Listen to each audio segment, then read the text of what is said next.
विश्रामाच्या ठिकाणी आला। आई आणि आजोबा त्याची बराच वेळ वाट बघत होते। त्याच्या कपड्यांना लागलेले रक्ताचे डाग बघून दोघेही घाबरले। नाना शंकांनी त्यांच्या मनात घर केले। धोंडीबाने त्यांना घडलेली घटना सांगितली।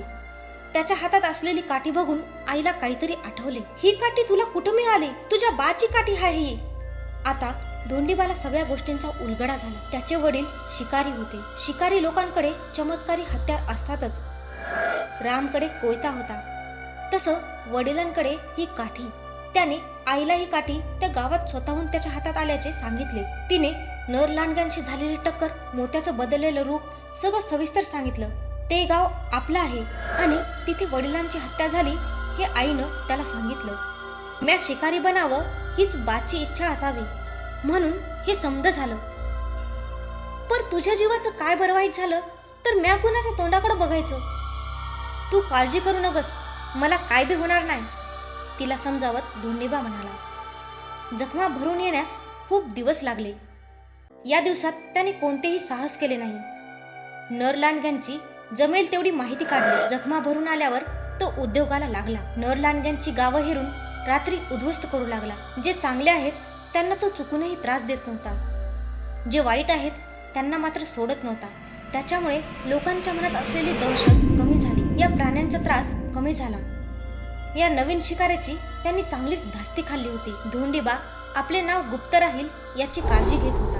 लग्न करायची त्याची इच्छा नव्हती। लग्न करून आपल्या बायका मुलांना त्याला धोक्यात टाकायचे नव्हते, पण आईच्या हट्टामुळे त्याला लग्न करावे लागले। देवबा आणि शिवबा नावाची 2 मुलं त्याला झाली, पण त्याची ओळख जास्त दिवस गुप्त राहिली नाही। धोंडीबा शिकारी आहे ही गोष्ट लोकात पसरली। त्याचा मान वाढला।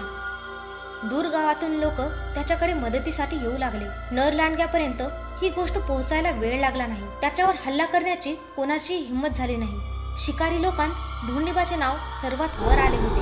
आपल्या दोन्ही मुलांना तो जीवापाड जपत होता। त्यांनी सामान्य जीवन जगावे अशी त्याची इच्छा होती। आपला बाप शिकारी आहे हे त्या दोघांना कळू दिले नव्हते। तो जास्तीत जास्त वेळ मुलांसोबत घालवायचा। त्यांना एकट्याला गावी पाठवून त्याने चुकी केली होती। या प्रवासात त्यांनी प्रत्यक्ष नर लांडगे बघितले होते। अचानक उगवलेला आपला बाप, मोत्याचं बदललेलं रूप बघून त्यांच्या मनात खूप प्रश्न उपस्थित झाले होते। त्यांना त्यांच्या प्रश्नांचे उत्तर द्यावेच लागणार होते। समोर उभे असलेले नर लांडगे संपवल्यावर त्यांना उत्तर मिळणार होते। ते प्राणी बघून दोघे घाबरले होते। मोत्याने त्यांना दूर उचलून ठेवले। पुढच्या पंजाने जमीन उकरत तो गुरगुरू लागला। हातातील काठी फिरवत धोंडीबा लांडग्यांकडे धावला। मोठ्या उड्या मारत मोत्या त्यांना सामोरा गेला। दोन्ही मुलांसमोर ते भयानक युद्ध चालू झालं। रक्ताच्या चिळकांड्या उडवत कोसळणारी धड पाहून ते थरथर कापत होते। एक मुंडके तर थेट त्यांच्या पायासमोर येऊन पडले। निम्मे अर्धे लांडगे त्यांनी संपवले होते। दोघे त्या प्राण्यांशी झुंज देण्यात गुंतले होते। एका नर लांडग्याने त्या लहान मुलांवर हल्ला केला। दोघे जखमी झाले। धोंडीबाने फेकलेल्या काठीने त्याचे मुंडके उडाले, पण तोपर्यंत उशीर झाला होता। लांडग्याने दोघांचा चावा घेतला होता। राहिलेले लांडगे संपून धोंडीबा दोघांकडे धावला। ते सुरक्षित होते, पण जखमी होते। ती जखम साधी नव्हती, पुढे तिचे भयानक परिणाम दिसणार होते। कपाळाला हात लावत धोंडीबा खाली बसला। या पोरांचं पुढं कसं होणार या विचारानं त्याचा जीव कासावीस झाला। या प्राण्यांच्या हल्ल्यात जखमी झालेली लोक पुढे जाऊन त्यांच्यासारखीच बनतात। लहान असल्याने दोघांवर त्याचा लगेच परिणाम दिसून येणार नव्हता। आकाश पुन्हा ढगांनी भरून आले। मनाशी काहीतरी निश्चय करून तो उठला। चला चला पोरांनो, उशीर होतोय। आपल्या शिल्लक राहिलेल्या मेंढ्यांचा कळप हाकत तो म्हणाला। दोन्ही मुलं चुपचाप त्याच्या मागे निघाली।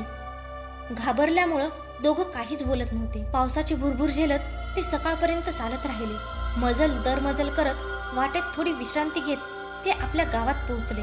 इतर मेंढपाळ कुटुंब अगोदरच तिथे दाखल झाले होते। धोंडीबाला यायला थोडा उशीर झाला। त्याची बायको अजूनही माहेरीच होती। वाटेत दोन्ही भावांनी आपल्या बापाला प्रश्न विचारून भंडावून सोडले। त्यांच्या सर्व प्रश्नांची उत्तरे धोंडीबाने दिली। आपले वडील त्या भयानक प्राण्यांची शिकार करतात हे समजल्यावर दोन्ही भावंडांनी शिकारी बनण्याची इच्छा व्यक्त केली, पण ते शिकारी बनू शकत नव्हते। पुढे जाऊन दोघे हिंसक नर लांडगे बनणार होते। इतर शिकारी लोकांकडून त्यांची शिकार होणार होती। त्यांना मारणारा शिकारी स्वतः धोंडीबा सुद्धा असू शकत होता। आपल्या हातून आपल्याच मुलांची हत्या हा विचारच धोंडीबाला सहन होत नव्हता. गावी आल्यावर त्याने 2 रात्री जागून काढल्या. त्याच्या आईला जेव्हा हे समजले तेव्हा ती आपल्या नातवंडांना पोटाशी धरून ढसाढसा रडली. रोज ठराविक वेळेत उगवणारा दिनकर 2 दिवसांपासून ढगाआड लपला होता. काळ्या पांढऱ्या ढगांनी आकाश व्यापले होते. उन्हाळा केव्हाच मागे पडला होता. हलक्या सरीपासून सुरुवात झालेल्या पावसाने रौद्र रूप धारण केले होते. सरीवर सरी कोसळत होत्या. पाण्याचे छोटे छोटे पाट नदीकडे निघाले होते. शेतात, रस्त्यावर सगळीकडे पाणीच पाणी झाले होते. त्या दिवशी तर जणू ढगफुटीच झाली होती. 10 फुटांवर काय आहे ते सुद्धा दिसत नव्हते. अंगाभोवती चादर लपेटून धोंडीबा त्या भीषण सरी बघत होता. गोठ्यात सोडलेल्या मेंढ्या एकमेकांना चिटकून बसल्या होत्या. पावसाळा संपेपर्यंत त्या आतच राहणार होत्या. पावसापासून बचाव करीत एक अनोळखी माणूस त्याच्या घराच्या आडोशाला आला. तिथंच अंग चोरून उभा राहिला. दाढी मिशांनी त्याचा चेहऱ्याचा बराच भाग व्यापला होता. धोंडीबानं त्याला आत बोलावले, पण तो दरवाजात हाताची घडी घालून बसला. थंडीने कापणाऱ्या त्या माणसाला धोंडीबाने गरम पाणी दिलं. पाऊस संपेपर्यंत दोघं गप्पा मारत बसले. एवढा वेळ हाताची घडी घालून बसलेला तो माणूस उठला. त्याच्या हातावरील केस पाहून धोंडीबा सावध झाला. त्याच्या बोटांची नखं लांबच लांब होती. तो एक नर लांडगा होता. कोपऱ्यात ठेवलेल्या काठीच्या दिशेने हात करताच ती धोंडीबाच्या हातात आली. ती उजव्या हातात घेताच त्यावर कुऱ्हाडीचं पातं तयार झालं. ते पातं त्याच्या मानेवर आदळणार तोच नरलांडगा हात जोडीत गुडघ्यावर बसला. तू फक्त वाईटांनाच शिक्षा करतोस असं ऐकलं होतं. म्हणजे तू चांगला आहेस. मी आतापर्यंत कुणालाच त्रास दिला नाही. तसा असेल तर तू जाऊ शकतोस. त्याने पुन्हा हात जोडले आणि निघून गेला. सर्व नरलांडगे वाईट नसतात हे त्याला माहीत होतं. आपली मुलं सुद्धा कुणालाही त्रास न देता जगू शकतील या विचारानं त्याला बरं वाटलं. दर पौर्णिमेला देवबा आणि शिवबाला झटके येऊ लागले.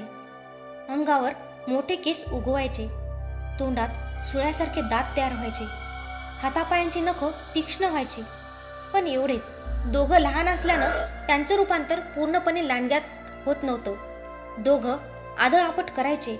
मातीच्या भिंती नखांनी ओरबडून टाकायचे. क्वचित प्रसंगी एकमेकांवर धावून जायचे. धोंडीबावर किंवा आईवर त्यांनी एकदाही हल्ला केला नव्हता. धोंडीबा त्यांना शांत करायचा. त्या अवस्थेतही दोघं आपल्या बापासमोर मान खाली घालून बसायचे. सकाळ झाली की त्यांचं डोकं विलक्षण जड व्हायचं. रात्री काय घडलं याचं विस्मरण व्हायचं. दिवस जात होते. नर लांडग्यांशी लढण्यात गुंतलेल्या धोंडीबाचं मुलांकडे दुर्लक्ष झालं. आता तो थकत चालला होता. त्याचं वय झालं होतं. अंगात पूर्वीसारखा उत्साह राहिला नव्हता. शारीरिक हालचालींवर मर्यादा येत होत्या. लढताना पूर्वीसारखी चपळता दाखवता येत नव्हती. आता तो एकटाच होता. प्रिय कुत्रा मोती त्याला सोडून गेला होता. आई आणि बायको आजाराचं निमित्त होऊन अनंताच्या कधीही न संपणाऱ्या प्रवासाला गेल्या होत्या. धोंडीबा म्हातारा झाला. ही गोष्ट नर लांडग्यात पसरली. त्याला संपवण्याच्या योजना आखल्या जाऊ लागल्या. नर लांडग्याचे गुप्तहेर त्याच्या आसपास फिरू लागले. देवबा आणि शिवबाला आपल्या शरीरात होणारे बदल जाणवत होते. पौर्णिमेला येणारे झटके आता कधीही येऊ लागले. आकाशातील चंद्र पाहताच त्यांचे डोके बधीर व्हायचे. तो प्रकाश अंगावर पडताच दोघे हिंसक बनायचे. त्यांनी कोणावरही हल्ला केला नव्हता. धोंडीबाने दोघांना शक्य तितके शांत केले होते. नर लांडगे बनल्यावर ते कुणालाही त्रास न देता शांततेत जीवन जगणार होते याचं धोंडीबाला जास्त समाधान होतं. धोंडीबाला संपवण्याची योजना तयार झाली. कित्येक टोळ्यातील लांडगे त्यात सामील झाले. हल्ल्यासाठी त्यांनी पौर्णिमेची रात्र निवडली होती. या रात्री त्यांची ताकद प्रचंड वाढणार होती. त्या डोंगरावर सामान्य मनुष्याप्रमाणे दिसणारे कित्येक नर लांडगे जमले होते. पौर्णिमेचा चंद्र कधी उगवतो याची त्यांना प्रतीक्षा होती. यातील एकालाही आपल्या जीवाची पर्वा नव्हती. आज धोंडीबाला संपवायचे या इच्छेने झपाटलेल्या त्या राक्षसांनी दारूचे मोठे हंडे पोटात पिचवले होते. ढगाआड लपलेली चंद्राची कोर बाहेर येऊ लागली. बघता बघता पौर्णिमेचा पूर्ण चंद्र उगवला. चंद्र उगवताच डोकं गच्च आवळीत ते खाली बसले. जेव्हा उठले तेव्हा त्यांचे रूपांतर नर लांडग्यात झाले होते. आकाशाकडे बघत त्यांनी मोठी आरोळी ठोकली. लांब उड्या मारत ते गावाकडे निघाले. इकडे देवबा आणि शिवबाचे रूपांतर प्रथमच नर लांडग्यात झाले होते. अंगभर काळे केस उगवलेले, सुळ्यासारखे दात असणारे ते धिप्पाड नर लांडगे शांत होते. यात धोंडीबाने केलेल्या प्रयत्नांचा वाटा होता. ती मुलं या अवस्थेतही हिंसक बनली नव्हती. डोंगरावरील आरोळ्यांना त्यांनी प्रतिसाद दिला. धोंडीबाला धोक्याची जाणीव झाली. दोघांना खोलीत बंद करून तो बाहेर आला. कोपऱ्यात ठेवलेली काठी त्याच्या हातात येऊन स्थिर झाली. मध्ये धुंद झालेल्या त्या नरलांडगांनी वाटेत आलेली सगळी गावं झोपवली होती. तो म्हातारा माणूस जराही न घाबरता मिशीला पीळ देत होता. आता त्यांना फक्त धोंडीबा दिसत होता. त्याची हालचाल बंद पडेपर्यंत ते शांत बसणार नव्हते. त्यांच्याशी लढणे महाकठीण काम होते याची त्याला जाणीव होती. काठी उजव्या हातात घेताच त्यावर लाल बुंद कुऱ्हाडीचं पातं तयार झालं. ते जमिनीला घासत धोंडीबा पुढे सरकू लागला. आज मरायचे किंवा मारायचे हे दोनच पर्याय होते. त्याने दोन्ही पर्याय निवडले होते. जय मल्हार जयघोष करत त्याने हल्ला केला. पलीकडून अपेक्षेपेक्षा जोरात आक्रमण झाले. थकलेल्या हाताने कुऱ्हाडीचा वार म्हणावा तसा पडत नव्हता. पूर्वी एका घावातच मुंडकी धडा वेगळा करणारा तो माणूस आज प्रथमच कमी पडला. कुऱ्हाड त्यांच्या मानेत रुतून बसायची. एक लांडगा संपवायला 2-3 वार करावे लागत होते. तोपर्यंत दुसरे नर लांडगे त्याला रक्तबंबाळ करून सोडत होते. चारही बाजूंनी पिसाळलेले लांडगे आणि मध्ये हातबल झालेला धोंडीबा असे चित्र होते. वेगाने फिरवलेली कुऱ्हाड एकाच्या मस्तकात रुतून बसली. ती परत बाहेर निघालीच नाही. ती बाहेर काढण्याची ताकद त्याच्या शरीरात राहिलीच नाही. तेवढ्या वेळात सर्वांनी त्याच्या अंगावर उड्या मारल्या. तो अर्धमेला झाला. एकाने धोंडीबाला उंच उडवला. तो जमिनीवर पडण्यापूर्वीच नर लांडगा बनलेल्या शिवबाने हातावर झेलला. घराचा दरवाजा तोडून दोघे भाऊ आपल्या बापाला वाचवायला आले होते. हे दोघे आपल्यातील नाही हे बाकीच्यांनी ओळखले. धोंडीबाचे डोळे मिटत चालले होते. माझ्या आत्म्याला त्रास होईल असं कोणतं बी काम करू नका, दोघांच्या चेहऱ्यावर हात फिरवत तो म्हणाला. त्याने हात उचलला. लांडग्याच्या डोक्यात रुतलेली काठी त्यांच्या हातात आली. ही तुमच्या उपयोगी पडेल असं म्हणत त्याने डोळे मिटले. धोंडीबा संपताच लांडगे विजयी आरोळ्या ठोकू लागले. या शिकाऱ्यांचं रक्त पिण्यास ते आसुसले होते. धोंडीबाला खायला गेलेले काही नर लांडगे हवेत उडाले तर काही जमिनीत गाडले गेले. काहींच्या शरीराचे अवयव गावभर पसरले. नर लांडगे बनलेले दोघे भाऊ आपल्या वडिलाच्या हत्येने चवताळले होते. त्यांचे आपल्या शरीरावर कसलेच नियंत्रण नव्हते. त्यांच्या मनात फक्त संताप आणि संतापच होता. त्यांना शांत करणारा माणूस संपला होता. मद्यपान केलेल्या नर लांडग्यापेक्षा हे दोघे भयानक बनले होते. आकाश भेदणारी आरोळी ठोकत दोघे भाऊ उभे राहिले. त्या प्रदेशात असलेली गावं रात्रीच्या अंधारात थरारून उठली. नर लांडग्यांची पळापळ चालू झाली. बहुतेक तर पळून जाण्यात यशस्वी झाले. बाकीचे त्या दोघांच्या क्रोधाचे बळी पडले. सकाळ होता होता दोघे आपल्या मूळ रूपात आले. वडिलांच्या पार्थिवाला अग्नी देऊन त्यांनी आपली जबाबदारी पार पाडली. आपलं म्हणावं असं जगात कोणीच नव्हतं. पुढे काय करायचं हा मोठा प्रश्न होता. त्यांचं आयुष्यमान जास्त होतं. एवढ्या मोठ्या आयुष्याचा वापर त्यांना चांगल्या कामासाठी करायचा होता. वडिलांचं कार्य पुढे चालू ठेवायचं असं त्यांनी निश्चय केला. वडिलांची हत्या केलेले सर्व नर लांडगे शोधून संपवायचे अशी त्यांनी प्रतिज्ञा केली. वडिलांनी दिलेली काठी त्यांनी घरात जपून ठेवली. गरज पडल्यास ते तिचा वापर करणार होते. लोकांना त्रास देणाऱ्या नर लांडग्यांना शिक्षा देण्यास त्यांनी सुरुवात केली. वडिलांच्या हत्येत सामील झालेल्या सर्वांची त्यांनी माहिती काढली. हे समजताच त्याच्या कटात सामील असलेले नर लांडगे रूप बदलून फिरू लागले. त्यांना शोधण्यात त्यांची बरीच वर्ष खर्च झाली. बहुतेक नर लांडगे त्यांनी संपवले होते. सध्याच्या युगात रूप बदललेले नर लांडगे ओळखणे महाकठीण काम होते. यातील दोघांनी रघु आणि काळू नावाच्या 2 मुलांचे रूप धारण केल्याची माहिती त्यांना मिळाली. या 2 मुलांना त्यांनी मारले होते. आसपासच्या गावातील लोकांना त्रास द्यायला त्यांनी सुरुवात केली होती. रक्ताला चटावलेले हे नरभक्षी प्राणी लोकांचा जीव घेत होते. देवबा आणि शिवबाला हे समजले. त्यांच्या बंदोबस्तासाठी निघालेल्या दत्ता आणि सोमनाथ नावाच्या 2 शूटरचे त्यांनी रूप घेतले. रघु आणि काळूने दोघांना ओळखले नाही. या दोघांना त्यांना सर्वांदेखत मारायचे होते. दत्ताचे रूप घेतलेला देवबा रघुच्या मागावर होता. रघुचे रूप घेतलेल्या लांडग्याचे वय देवबापेक्षा जास्त होते. ताकद त्याच्या दुप्पट होती. आपला भूतकाळ आठवत असलेला दत्ता म्हणजेच देवबा भानावर आला. ढगाळ दडलेली चंद्राची कोर बाहेर येत होती. त्या प्रकाशात देवबा नर लांडगा बनला.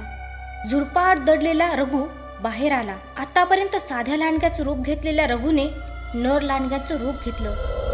हा नर लांडगा देवबापेक्षा उंच आणि धिप्पाड होता. समोर असलेलं वडाचं झाड मुळासकट उपटून त्याने देवबाकडे भिरकावलं. देवबा लढायला तयार झाला. झाड वरच्यावर झेलत त्याने त्याचे तुकडे केले. मोठी आरोळी ठोकत ते हिंस्र प्राणी एकमेकांस भिडले. रघुने मारलेल्या एका ठोक्यातच देवबाच्या डोक्याला झिंजिण्या आल्या. एवढा जबरदस्त ठोसा त्याने कधीच खाल्ला नव्हता. देवबाने उत्तरादाखल मारलेल्या ठोशाचा रघुवर काहीच परिणाम झाला नाही. त्याने देवबाला दूर डोंगरावर फेकून दिले. डोंगराला धडकून देवबा वेगाने घरंगळत खाली जाऊ लागला. मोठमोठ्या दगडांना धडकत आदळत खाली पडला.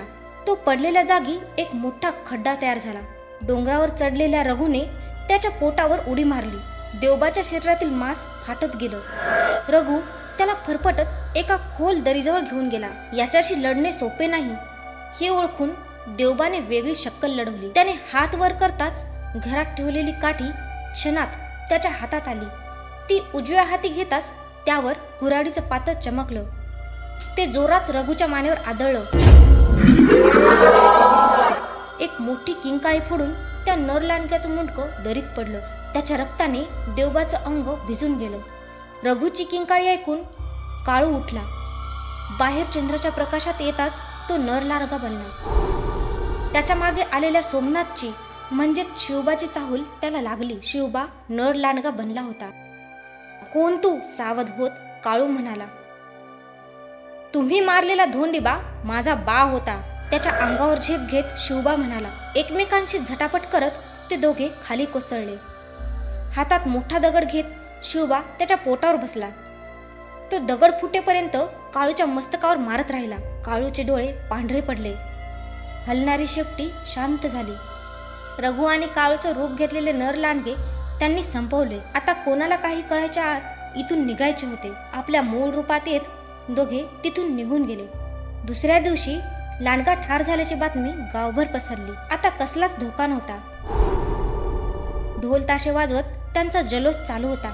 खरे दत्ता आणि सोमनाथ गावात आले तेव्हा सगळे त्यांचे आभार मानू लागले.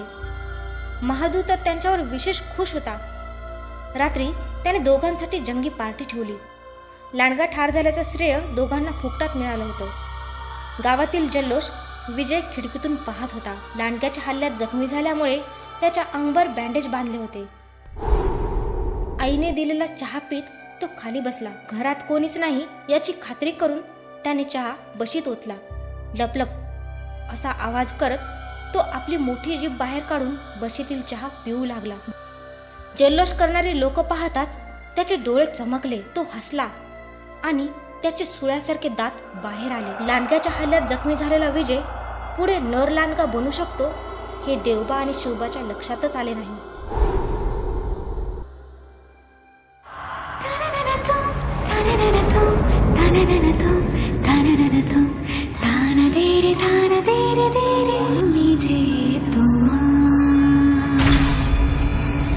शोधो जे तुम